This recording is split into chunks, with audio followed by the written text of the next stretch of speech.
So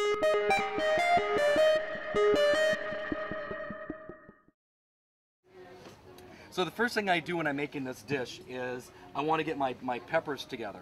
And of course you can get these beautiful peppers at the organic market here, which are really, really beautiful and really nice. And you cut up your peppers. So what I do is I just kind of julienne both red, green, yellow peppers all up. You throw them in a bowl. I just throw a little bit of olive oil on them. You toss them with some salt. The most important thing about cooking is don't forget the salt. And so many people are afraid to season, and you shouldn't be. You know, just don't over salt, but you got to bring salt to bring the flavor out. So you throw these in an oven at home it'd probably be 400 degrees for about 10-15 minutes. You want to make sure they have a nice char on them. You want some color on them because that's going to bring out the sweetness of these peppers. Then what I do is I'm going to make a tapenade. And tapenade is a nice paste. The good thing with these peppers also, if you don't use them on the salmon, you can use them in salads, you can use them on a sandwich, they're good for so many other things. So I just take Kalamata olives, pitted, make sure when you do this you use pitted olives. You know, it's really, some people throwing these in and just ruins your food processor. So this is about 2 cups of Kalamata olives. It's about a cup of chopped parsley. I like to chop my parsley up first as it goes in there so it blends in a little bit better. It's about 2 tablespoons of red wine vinegar, just a pinch of red pepper and salt. This is about a tablespoon of chopped garlic and about 2 tablespoons of capers.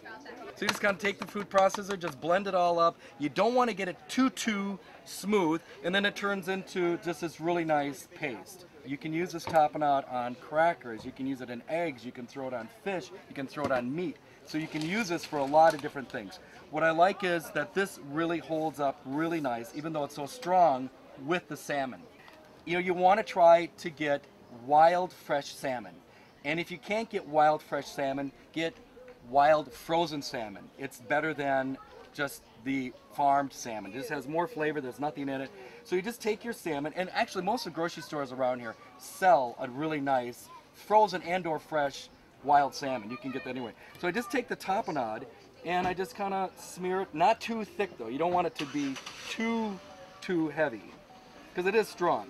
You just kind of smear it on top like that. You take this, the same thing. We throw this in a very hot oven. So this goes into a 500 degree oven.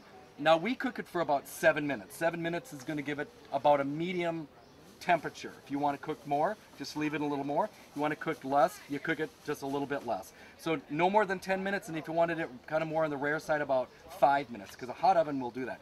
Comes out of the oven. So this is basically the finished product.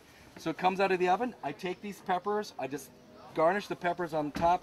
I use an Israeli couscous. You can use rice, you can use potatoes, you can use any kind of a vegetable. I just like the texture of the couscous with the salmon. A great combination of flavors. The sweetness of the peppers, the brininess of the tapenade, and the richness of the salmon all go really, really well together.